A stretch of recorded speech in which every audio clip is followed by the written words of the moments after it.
Assalamualaikum warahmatullahi wabarakatuh. Saya Rizka Yanti dari kelas 11 IPA 1. Pada kesempatan kali ini saya akan menceritakan tentang perjuangan Rajeng Ajeng Kartini.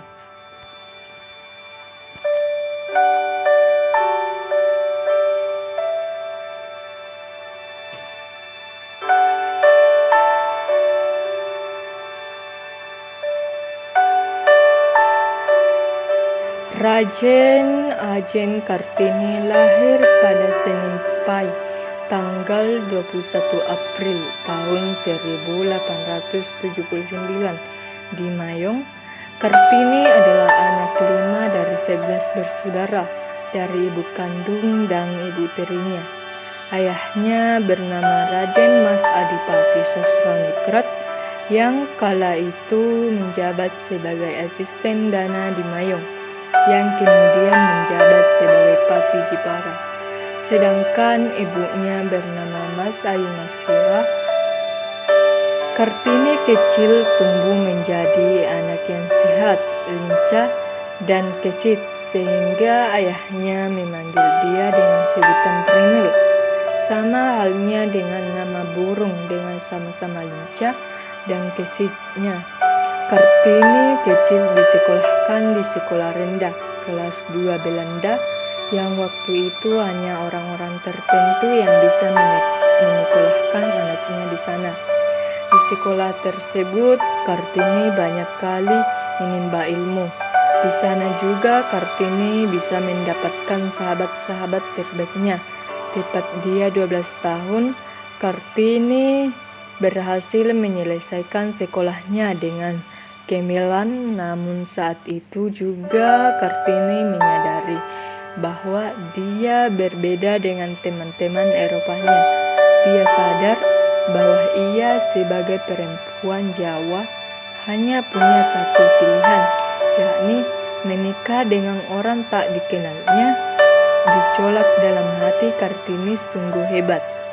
Dia masih seperti inilah untuk tetap sekolah. Maka dengan hati-hati diutarakanlah maksudnya kepada ayahandanya tercinta. Kata Kartini kepada ayahnya, "Ayah, apakah Kartini bisa melanjutkan sekolah seperti teman-teman Kartini?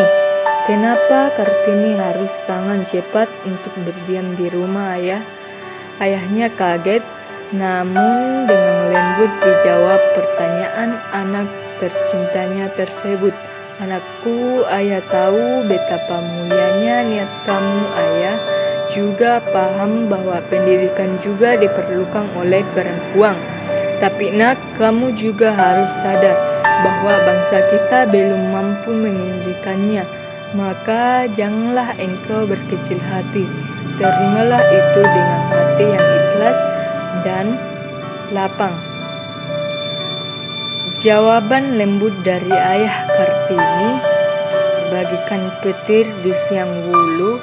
Ada gejolak dalam hati Kartini. Dia masih berkeinginan kuat untuk melanjutkan sekolahnya, tapi atas dasar perasaan cinta dan sayangnya kepada ayah bundanya, maka ditangguhkanlah niat tersebut.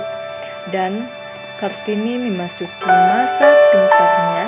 Pada masa penyitaan Kartini menyibukkan diri untuk membaca. Semakin hari Kartini semakin gila membaca. Selain itu, Kartini juga rajin kirim surat pada teman-temannya di Belanda. Keinginannya untuk tetap bersekolah, dibantu oleh teman-temannya di Belanda yang pada akhirnya pada tahun 1902 keinginannya terkabul, beasiswa untuk bersekolah di Belanda diterima, tetapi Kartini menangguhkannya atas berbagai macam pertimbangan.